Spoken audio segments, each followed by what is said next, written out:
We often wear our ability to do a million things at once like a badge of honor.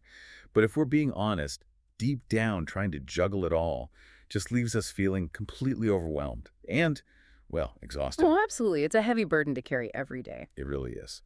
So welcome to today's deep dive. We are looking at a wonderful book called Jom Mind Full Jim No W by Dr. Feng Cheng Har. Yeah, and it's such an important read. It was originally written for healthcare professionals in Malaysia, but I mean, the lessons on surviving a chaotic day, they are totally universal. Right, exactly. And our mission today is to share two really compassionate, practical tools from his work, the Mindful PDF method and this practice called NLWing. They're designed to help anchor your attention when, everything around you is just pulling it apart. Well, the modern workplace almost demands that scattered mind, doesn't it? We sort of think busyness equals importance, but the internal reality is usually just burnout. So true. But I want to play devil's advocate here for a second, because in high-stress environments, like, say, a crowded clinic in Kuala Lumpur with phones ringing, patients waiting, charts to update, multitasking, doesn't just feel like a badge of honor. It feels like a strict requirement. Right. It feels like if you aren't doing three things at once, you're just falling behind. Exactly. Yeah. So how do we reconcile that? Well, it is very easy to feel that way, but Dr. Fang takes a really firm stance against that illusion. He actually calls multitasking a thief. A thief? Wait, what exactly is it stealing, though? It steals time, energy, presence, accuracy, and calm. Because the biology actually backs this up. The brain cannot truly process two demanding tasks at once. What it's really doing is rapid task switching. Ah, I see. So every time you switch, you pay a... A cognitive restart cost, yes. Right. You force your brain to load new rules and context every single time, which literally burns through your mental energy. Wow. Yeah. And by the time you switch back to the original task, your battery is drained, which is exactly when dangerous mistakes happen. Right, yeah. So because that constant switching exhausts us, we obviously need a way to conserve that energy, which I guess brings us to the mindful PDF approach. Exactly. It stands for prioritize, delegate or divide, and focus. Instead of trying to hold the whole world on your shoulders, you look at the chaos and ask yourself, what is truly urgent right now?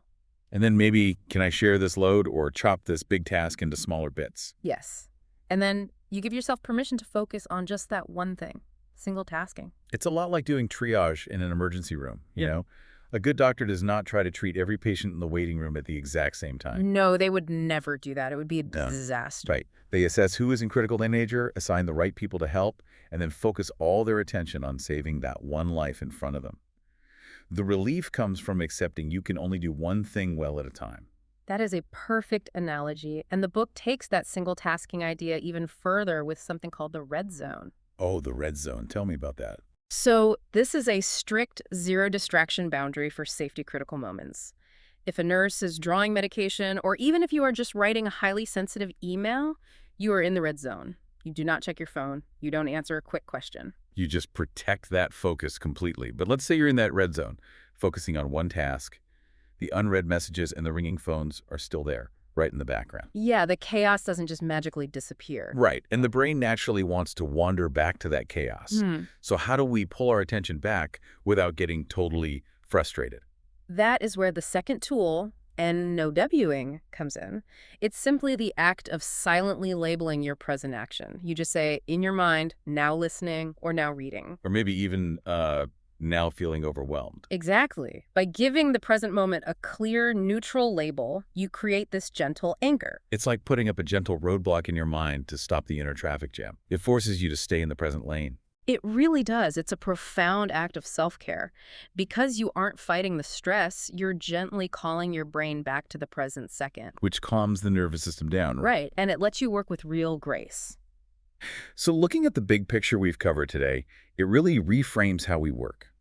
First, we have to recognize multitasking as the energy thief it is, draining our accuracy and calm. Yes, and second, instead of drowning in tasks, we use the PDF method, prioritizing, delegating or dividing, and focusing to bring order back to the chaos. And third, when the mind inevitably drifts, silently labeling the moment with NWing, Gives us that simple anchor to stay right in the present. It really is that straightforward, but it makes a huge difference. It does.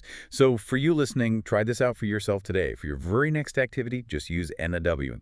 Silently tell yourself now walking or now reading, and just notice the shift in your awareness. It's a very small step, but it instantly connects you to reality. It really does. We spend so much energy trying to be everywhere at once. So I will leave you with this final thought. If you finally gave yourself permission to stop trying to do everything at the same time, what single thing would you immediately start doing better?